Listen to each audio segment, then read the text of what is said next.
Boom, balik lagi sama gue. Perkenalin nama gue Fikri, bisa dipanggil Rossi biar keren gitu. Jadi perkenalannya udah, salamnya dulu. Assalamualaikum warahmatullahi wabarakatuh. Welcome, welcome guys, sama gue di sini Hotel Grand Sahid Sudirman. Di sini gue cuman mau menjelaskan dimana sekarang gue lagi di hotel itu hari pertama gue, dimana gue kena suspek orang tanpa gejala positif COVID-19. Bisa dibilang kecewa karena fisik gue, raga gue masih sehat bugar. Gue masih suka olahraga, gue masih suka ya aktivitas outdoor lah, bisa dibilang gitu ya.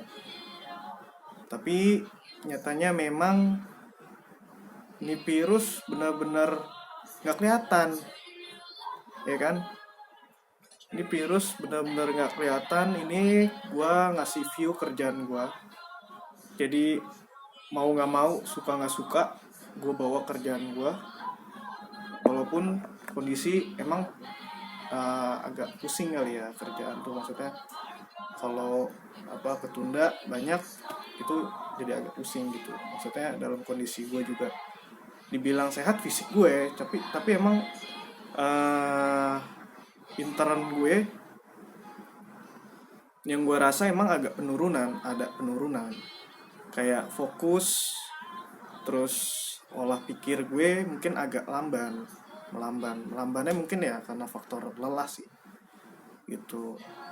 Itu gue proses awalnya itu dari rapid imuno. Kalau rapid test biasa mungkin ke yang di jari tuh masih kurang efektif ya. Pas di rapid imuno itu kan ketahanan tubuh ya, di situ gue sih udah mulai ganjil. Kenapa? Karena imun gue kayaknya memang lagi melemah. Akhirnya ada instruksi ikut itu, gue tes dan hasilnya reaktif. Seminggu sebelumnya gue ikut rapid normal, non reaktif. Tapi yang imuno ini mungkin karena cek ketahanan tubuh gue lemah, jadinya reaktif.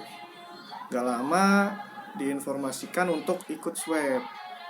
Nah pas di swab tuh udah kalut, karena gue pernah lihat di berita itu kan dicolok-colok kan, hidung lu, mulut lu dicolok cuman buat ngambil lendir.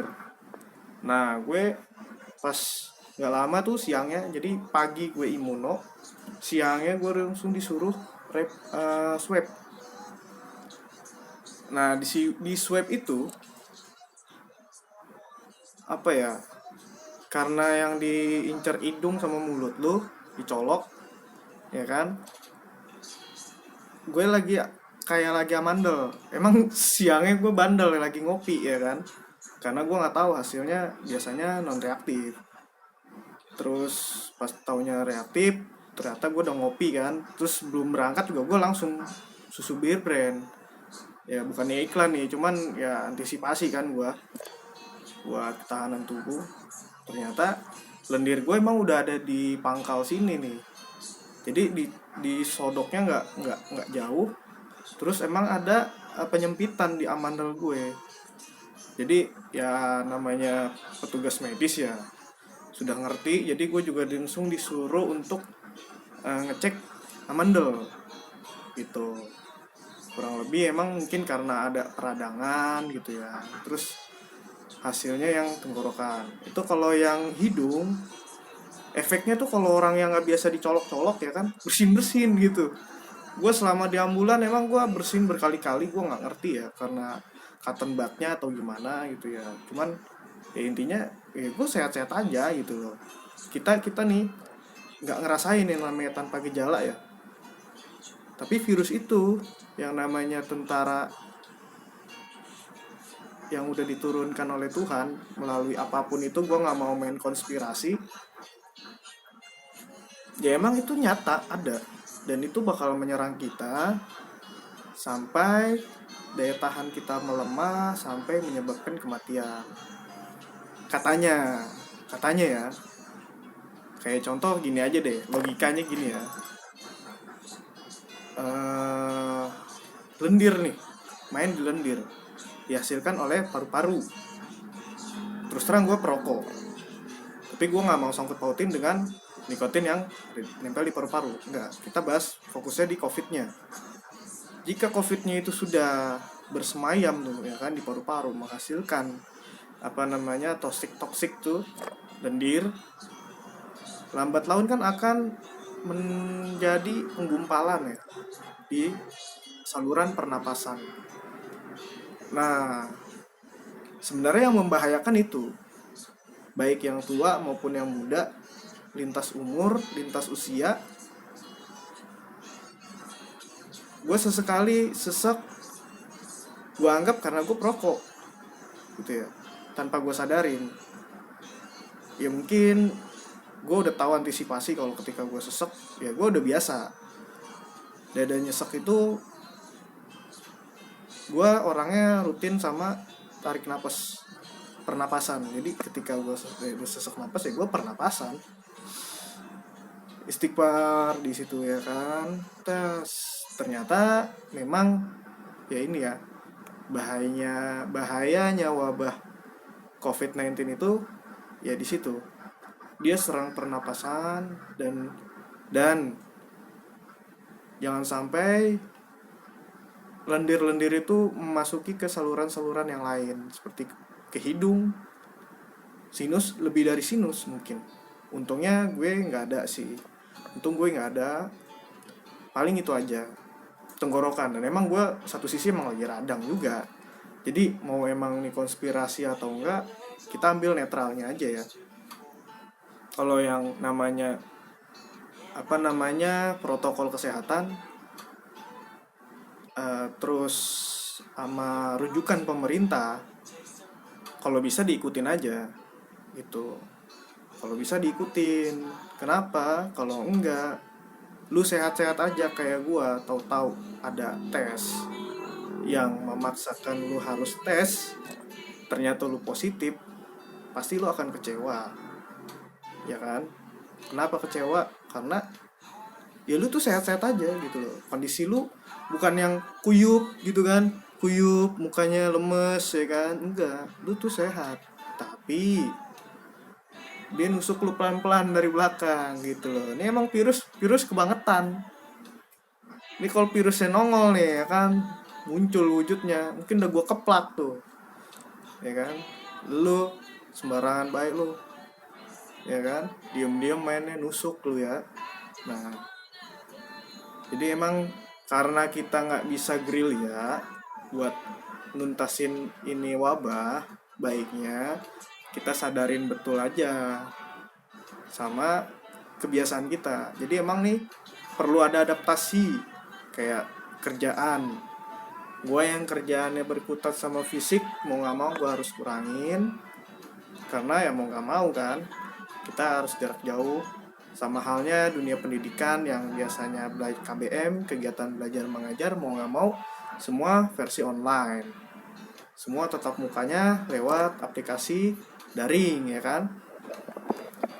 Paling sih seputar keluhan gua sama sharing seputar hari pertama gua di karantina itu aja dulu.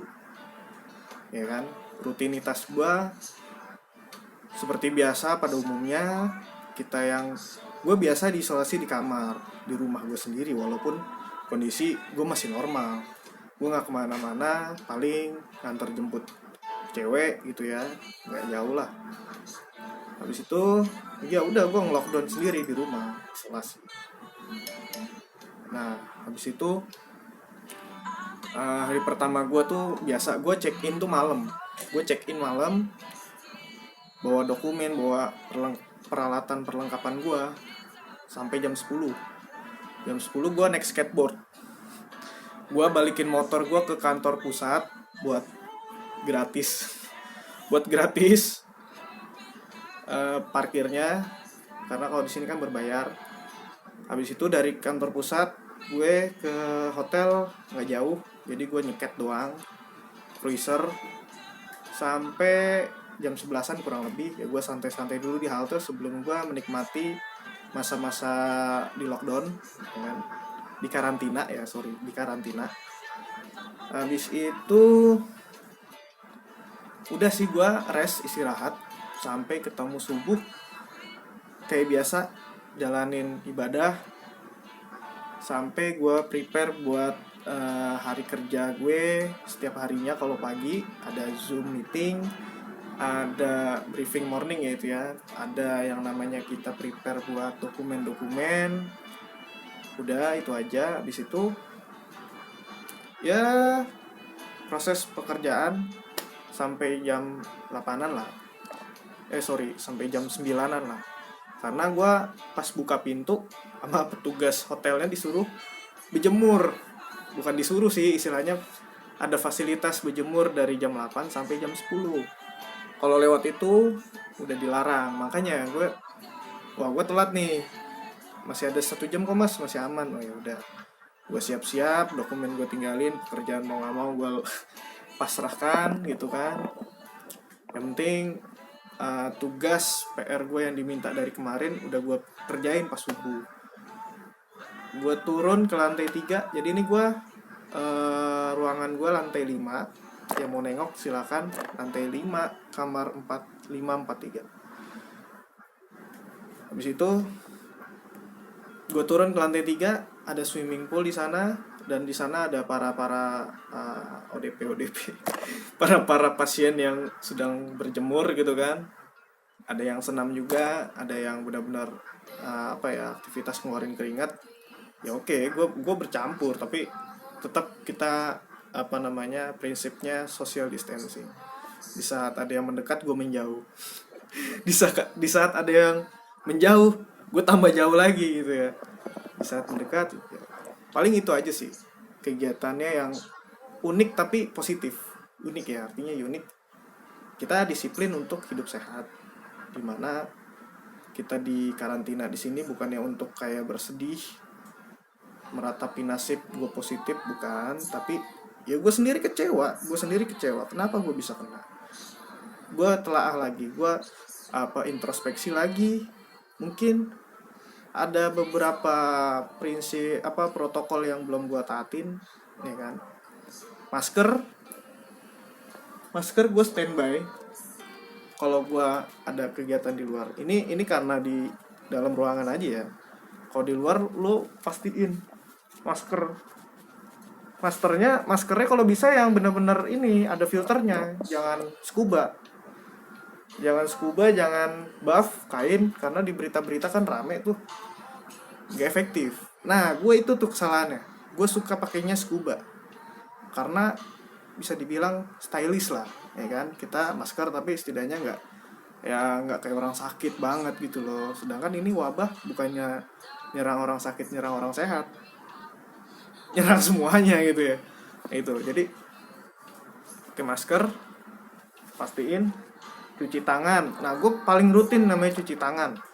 Gue udah disiplin soal cuci tangan, tapi ya kuasa Tuhan tetap, kalau yang namanya kita kena ya kena aja gitu kan.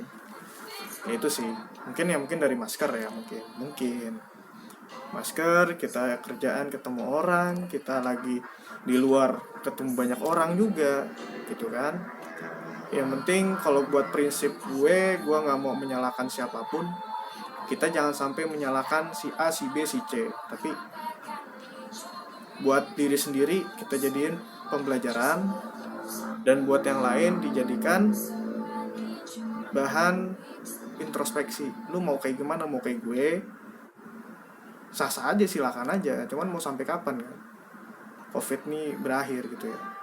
Mau 2 tahun lagi, mau 3 tahun lagi, nasib lapangan kerjanya susah, nasib ekonominya juga turun terus ya kan. Bisa yang ada rusuh di mana-mana. Terus semua sektor internet, kalau misalkan rakyatnya juga udah pada susah, ekonominya mau gimana, ya kan. faktor IT ya, maksudnya ya, faktor IT juga harus dipertimbangkan. Kalau memang sekarang lagi masa-masanya, karena cadangan dipakai semua, maksudnya tabungan dipakai, dikuras semua buat kebutuhan adaptasi. Tapi kesananya kalau tidak mendukung, artinya kebutuhan pokok akhirnya udah mentingin beli makan dulu, ya kan. Terus ternyata paket lebih dari kebutuhan pokok, artinya sama aja, ya kan. Nah itu harus dipertimbangin lagi. Karena gue sih jujur agak sedikit miris melihat makro. Bukannya gue sosokan jadi orang ekonomi, enggak, tapi gue cuman ngelihat kok lambat laun penurunannya drastis ya. Jadi yang mau usaha pun juga harus mikir dua kali, yang bekerja pun mau resign juga mikir berkali-kali, yang kena PHK tarik napas dalam-dalam. Semoga pemerintah ada upayanya untuk mengentaskan pengangguran. Ya untuk yang guru-guru juga yang adaptasi di dalam jaringan daring, semoga bisa terbiasa. Kemudian beberapa tahun yang akan datang kita semua udah versi digital semua. Gitu sih. Pasti ada hikmahnya di setiap cobaan, di setiap musibah. Jangan gundah, jangan patah semangat. Awalnya gue putus asa, terus terang. Karena gue ngelihat korban tambah terus. Walaupun gue masih muda, imun gue masih kuat, tapi gue tetap, yang namanya umur, jodoh, rezeki udah ada yang ngatur. Umur maksudnya maut ya. Maut, jodoh, rezeki udah ada yang ngatur. Kita sebagai insan nih, sebagai manusia, ya cuman menjalankan sama ikhtiar sama berdoa. Selebihnya kan udah diatur sama yang kuasa. Kalau gue dikasih kesempatan, kalau kita semua dikasih kesempatan, insya Allah ya akan dikasih jalannya nih. Tuh,